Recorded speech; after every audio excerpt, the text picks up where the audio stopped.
Seul Dieu peut satisfaire. J'aime la façon dont le soleil est en train de bien frapper dans mon visage.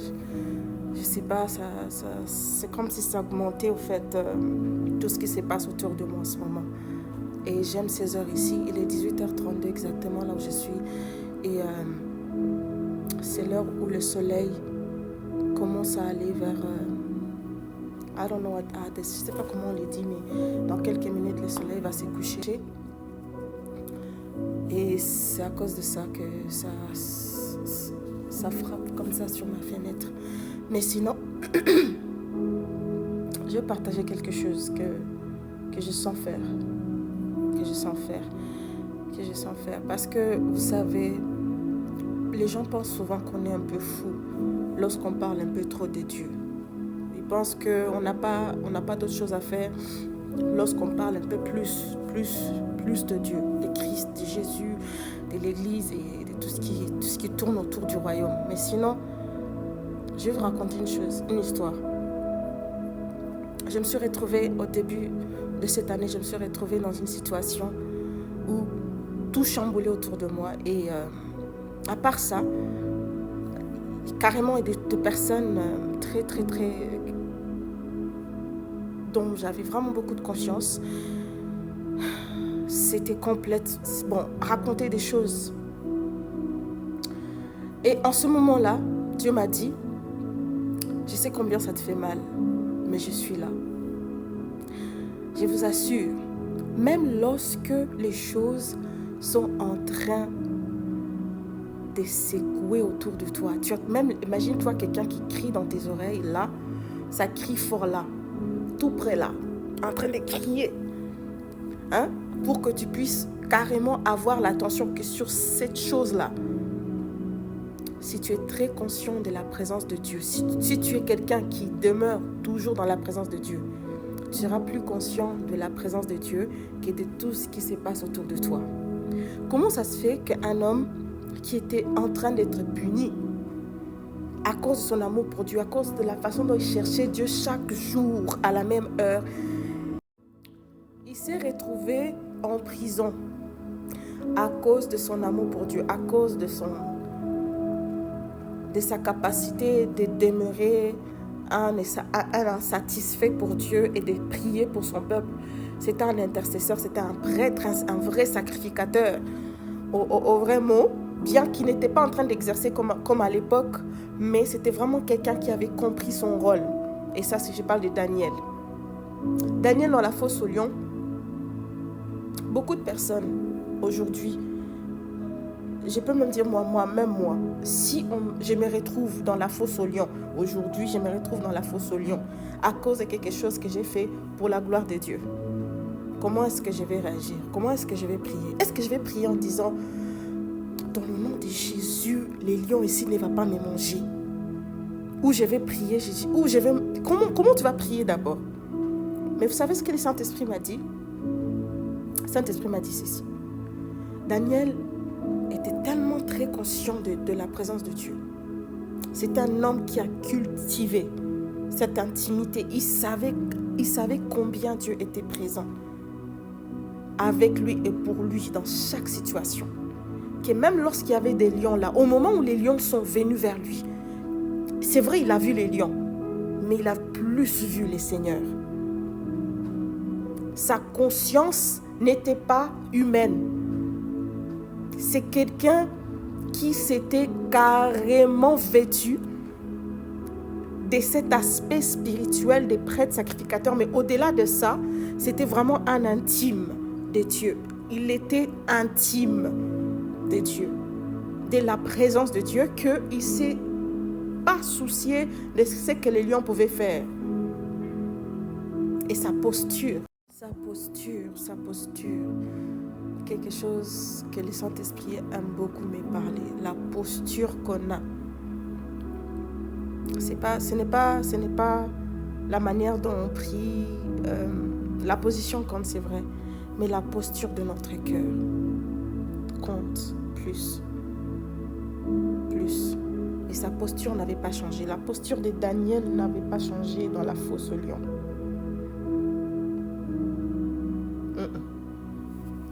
Parce qu'il avait cultivé. Il avait une culture. Et dans mon église, mon pasteur nous a toujours parlé de la culture et de la loi de l'atmosphère. Comment maintenir ces choses. Parce que si on n'est pas si je peux dire des demeureurs, c'est lui qui demeure à l'abri. If we are not dwellers, if we do not dwell in God's presence daily, we will not be able to cultivate the culture of His presence in our atmosphere and around us. Things will be shaking all around, and we'll be moving with the things that are shaking around us instead of calming the storm. Et je pense qu'on est arrivé en ces temps où on doit calmer la tempête. On doit être en mesure de calmer la tempête autour de nous à cause de qui nous sommes et à cause de ce que nous avons, et surtout le fait que nous avons l'Esprit de Dieu au-dedans de nous. Daniel, à l'époque, c'était un prêtre, vraiment c'est quelqu'un qui opérait dans la sacerdoce à fond, bien qu'il n'était pas en train d'exercer comme il fallait à l'époque là, avec tous les normes qu'il y avait, mais c'est quelqu'un qui avait compris une chose. Il devait garder sa posture et il devait œuvrer et cultiver quelque chose. Donc, pour conclure, il y a 2 choses que je veux mentionner qui vont nous aider à garder l'atmosphère. Bon, pas garder comme telle, mais à maintenir l'atmosphère. Parce que là où Dieu est, nous sommes. Là où nous sommes, Dieu est. Pourquoi je dis ça? Parce qu'il a dit, nous sommes ceux-là qui demeurent en lui et lui demeure en nous. Je n'ai pas à aller dans un endroit spécifique pour savoir que Dieu est avec moi ou que Dieu est là. Là où je suis porteur de sa présence. Si le même esprit qui a ressuscité Jésus-Christ d'entre les morts habite en vous, il habite. Il n'est pas, le Saint-Esprit n'est pas un invité ou un touriste. Le Saint-Esprit habite en nous. Il habite en toi, il habite en moi. Il est là. Là où tu es, il est. Là où tu vas, il est. Et donc, on doit apprendre à cultiver, avoir une culture de demeurer dans la présence de Dieu. Peu importe combien on peut être occupé journalièrement, que ce soit avec la famille, le travail, tout ce qui va avec le ministère, mais qu'on ait ces temps pour Dieu, qu'on maintient avec constance, où on cultive that calling of dwellers, cet appel de demeureur, celui qui demeure à l'abri du Très-Haut. Parce que d'abord, avant d'être sous l'ombre du Tout-Puissant, d'être couvert et protégé, on doit être ceux-là qui demeurent. Et pourtant, nous savons très bien que c'est ceux-là qui demeurent qui bénéficient d'autre chose. Je connais beaucoup de personnes qui aiment beaucoup les psaumes 91, mais ils ne sont pas des demeureurs. Ils ne demeurent pas avec Dieu, ils ne passent pas plus de temps avec Dieu. Ils ont peu de temps pour Dieu, mais Dieu les garde. Alors combien plus fort, nous qui demeurons, nous qui avons trouvé notre habitation en lui. Like we have found our place, our dwelling place, and the Holy Ghost have found His place in us. It's ongoing thing. It's like, I love these things. J'aime parler de ces choses. Nous qui demeurons dans la présence de Dieu, nous qui ont choisi d'être ceux-là qui demeurent dans la présence de Dieu, dans le sens où on cherche Dieu parce qu'on l'aime et on garde la soif intacte. On demeure sous l'abri du Très-Haut. Ce qui se passe est que nous trouvons notre habitation en lui. Et en retour, Dieu aussi trouve son habitation en nous. Déjà, c'est quelque chose qui est déjà un fait réel parce que nous sommes nés de nouveau. Mais je parle de cette expression ou cette réalité palpable que ce n'est pas seulement toi-même qui le sais, mais même toutes choses autour de toi. Où tu arrives dans un endroit et quand tu entres, il y a certaines personnes qui ne peuvent pas être à l'aise, ils doivent partir tellement la présence de Dieu t'accompagne. Vous savez, il y a certaines choses, il faut les expérimenter pour savoir à quel point on doit continuer de garder notre place en Christ et surtout surtout demeurer dans sa présence et rester à ses pieds, mourir quotidiennement, mourir à nous-mêmes, parce que ceux-là qui demeurent, ce sont ceux-là qui meurent. Et pour vivre, on doit mourir. Pour vivre pleinement pour Christ, dans ce monde ici, plein de ténèbres, plein de choses.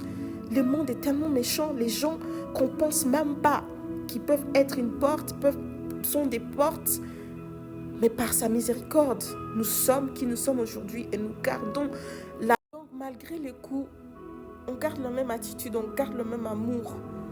On fait en sorte que Christ se manifeste au travers de nous.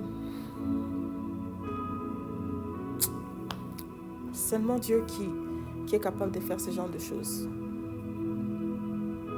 Et c'est seulement ceux-là qui sont des assoiffés et des demeureurs qui sont en mesure de vivre pleinement pour Christ et de démontrer, parce que on ne peut pas rester minime avec les choses de Dieu. On doit démontrer Christ, la puissance de Dieu, guérir les malades, chasser les démons. Non, ça doit être notre quotidien. On doit prier pour les malades, on doit annoncer l'évangile, on doit chasser les démons, on doit prier pour les nations, on doit prier pour nos proches. On doit aimer, continuer à aimer. Et j'insiste là parce que je sais combien ça peut être difficile de continuer à montrer le même amour à des personnes qui vous ont fait du mal, bon, sans les donner l'espace qu'il ne faut pas les donner, mais l'amour là que Dieu nous demande d'aimer, c'est quelque chose qu'on a lorsqu'on meurt quotidiennement. On ne peut qu'aimer comme Christ si on meurt à nous-mêmes, si on porte régulièrement notre croix et on continue de les suivre. Et donc voilà, ma vidéo s'arrête ici et le soleil est en train de se coucher. Donc, le soleil qui brillait fortement là sur moi, c'était vraiment quelque chose qui m'a boosté de parler ce que je viens de dire en ce moment. Parce que je suis de ceux-là qui croient qu'il est temps de s'élever car notre lumière arrive et la gloire du Seigneur descend et se repose sur nous. Que Dieu vous bénisse et à très bientôt, par la grâce de Dieu, si le Saint-Esprit me permet encore de faire une vidéo. God bless you.